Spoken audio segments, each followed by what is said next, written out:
Ich heiße Bill, und jedes Jahr, wenn die Weihnachtszeit naht, erinnere ich mich an die Geschichte, die mir meine Mutter als Kind erzählte. Es war keine gewöhnliche Weihnachtsgeschichte mit fröhlichen Elfen und einem lachenden Weihnachtsmann. Nein, es war eine Geschichte, die in den kühlen, dunklen Nächten des Winters eine ganz andere Stimmung verbreitete. Meine Mutter erzählte mir von einem anderen Weihnachtsmann, einer Gestalt, die in den verborgenen Ecken der Weihnachtsnächte lauerte. Er war das Gegenteil des fröhlichen, rotbäckigen Mannes, den wir alle kannten. Dieser Weihnachtsmann war ein Bote der Dunkelheit, ein unheimlicher Wanderer in den langen, frostigen Nächten des Winters. Sie sagte, dass er nicht mit einem Sack voller Geschenke kam, sondern mit einem Beutel, der mit den Seelen derer gefüllt war, die es gewagt hatten, in den späten Stunden wach zu bleiben. Sein Sack, so erzählte sie, war ein lebendiges, atmendes Ding, das mit den Flüstern derer gefüllt war, die er mitgenommen hatte. Es war, als ob die Schatten selbst in seinem Sack gefangen waren, ein ständiges, leises Murmeln, das die Stille der kalten Winternächte durchbrach. Ihre Stimme senkte sich zu einem Flüstern, als sie diese Teile der Geschichte erzählte. Sie beschrieb, wie dieser dunkle Weihnachtsmann durch die Straßen streifte, fast unsichtbar, nur erkennbar an dem leisen Wispern, das in der Luft hing, wenn er vorüberging. Seine Augen glühten in der Dunkelheit, leuchtende Punkte in einem Gesicht, das nie vollständig im Licht zu sehen war. Jedes Jahr, wenn die Tage kürzer und die Nächte länger wurden, erinnerte ich mich an ihre Worte. Die Vorstellung dieses anderen Weihnachtsmanns, der durch die Schatten wandelte, brachte eine Gänsehaut auf meine Haut und ließ mich in den kalten Nächten näher ans Feuer rücken. Diese Geschichte meiner Mutter war nicht nur eine Erzählung, sie war eine Warnung, eine Mahnung, dass nicht alle Geister der Weihnacht freundlich sind. Sie lehrte mich, die Dunkelheit dieser Jahreszeit mit einem gewissen Respekt zu betrachten, bewusst, dass in den längsten Nächten des Jahres manchmal mehr als nur der Frost lauerte. Jahre vergingen, und die Erinnerung an die Geschichte meiner Mutter verblasste zu einem fernen Echo in meinem Geist. Es war, als ob die Worte und Bilder sich in den Schatten meines Gedächtnisses versteckten, flüchtig und schwer fassbar. Doch in diesem Jahr, als die ersten Schneeflocken fielen und die Welt in ein weißes Winterkleid hüllten, begann etwas in mir zu gären. Eine Unruhe, die ich nicht erklären konnte. Nacht für Nacht, während ich im Bett lag und dem leisen Heulen des Windes lauschte, fühlte ich, wie mein Herz schneller schlug, wie ein Trommeln in der Dunkelheit. Es war mehr als nur die übliche Vorfreude auf die Weihnachtszeit.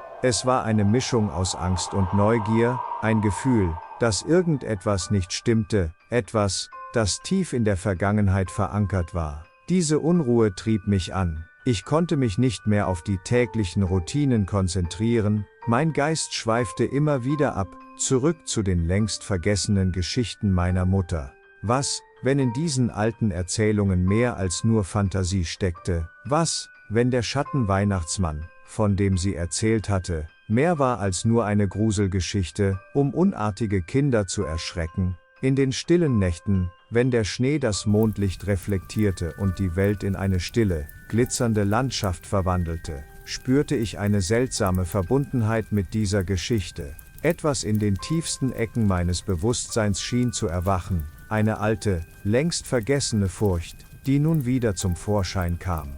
In der längsten Nacht des Jahres, als der Winter seinen Höhepunkt erreichte, fühlte ich mich mehr denn je zu der alten Geschichte hingezogen, die meine Mutter mir erzählt hatte. Draußen bedeckte der Schnee die Welt in einem endlosen Weiß, und die Sterne funkelten kalt und fern am Himmel, als wären sie die Augen von etwas, das in der Dunkelheit lauerte. Ich entschied mich, in dieser Nacht wach zu bleiben, getrieben von einer Mischung aus Furcht und Faszination. In meinem Wohnzimmer, das nur vom warmen Schein des Kamins erhellt wurde, fand ich keinen Frieden. Die flackernden Schatten an den Wänden schienen wie lebendige Wesen zu tanzen, Formen anzunehmen, die meine Fantasie beflügelten und gleichzeitig beängstigten.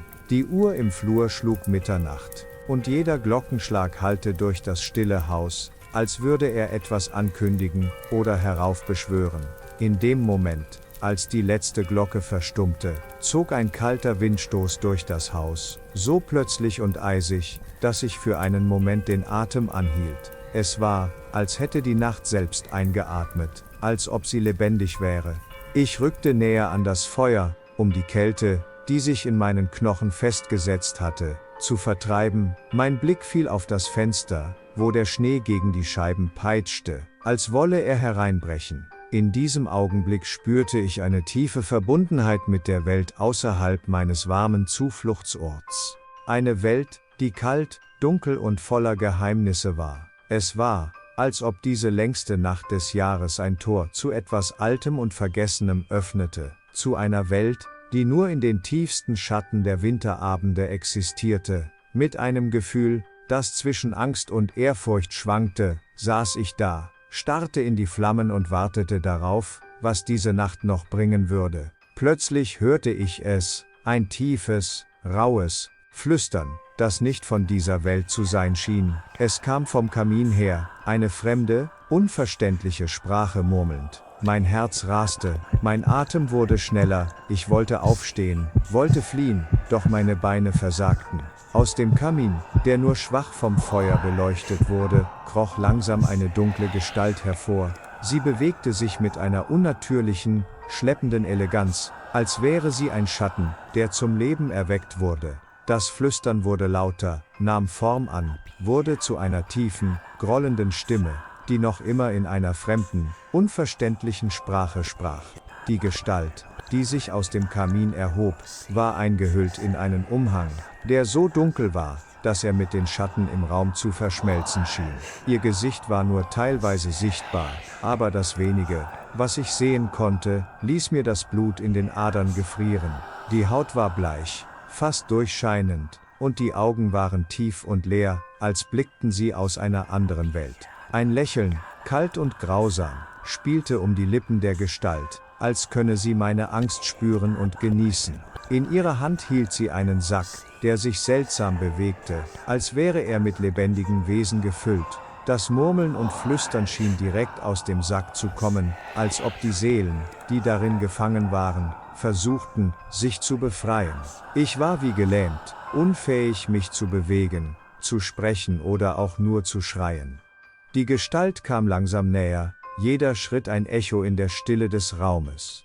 Die Luft um mich herum wurde kälter, und ich spürte, wie sich die Dunkelheit um mich zusammenzog, erdrückend und absolut. In diesem Moment wusste ich, dass dies kein gewöhnlicher Einbrecher war, sondern etwas viel Älteres, Dunkleres, etwas, das aus den tiefsten Schatten der Weihnachtsnächte stammte. Ein kalter Schauer lief meinen Rücken hinunter, und mein Atem bildete kleine Wölkchen in der kalten Luft des Raumes. Da verstand ich plötzlich die wahre Natur der Legenden. Sie waren nicht nur Geschichten, sie waren lebendige, atmende Warnungen aus einer Welt jenseits unserer Vorstellungskraft, einer Welt, die wir vielleicht besser nie verstehen sollten.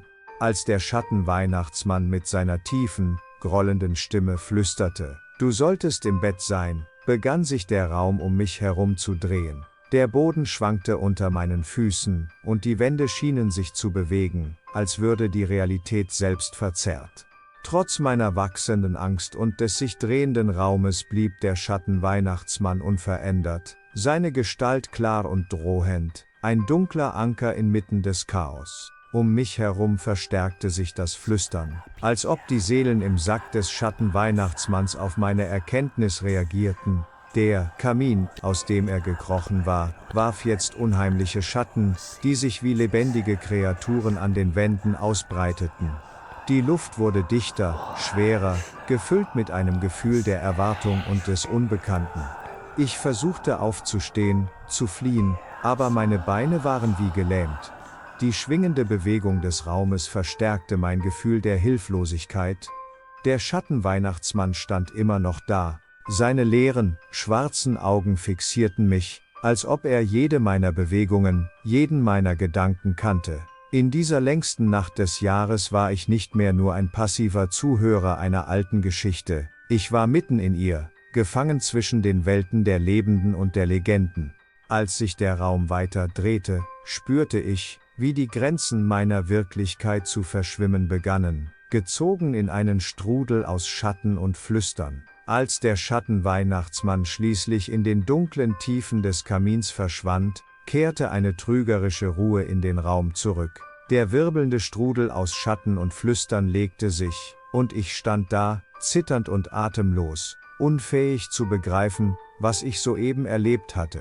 Doch bevor ich mich vollständig von dem Schock erholen konnte, hörte ich ein leises, beunruhigendes Geräusch. Es kam aus dem Kamin, ein Kratzen, als würde etwas versuchen, sich seinen Weg durch die Steine und Asche zu bahnen. Mit zögernden Schritten näherte ich mich, meine Neugier trotz der Angst überwältigend.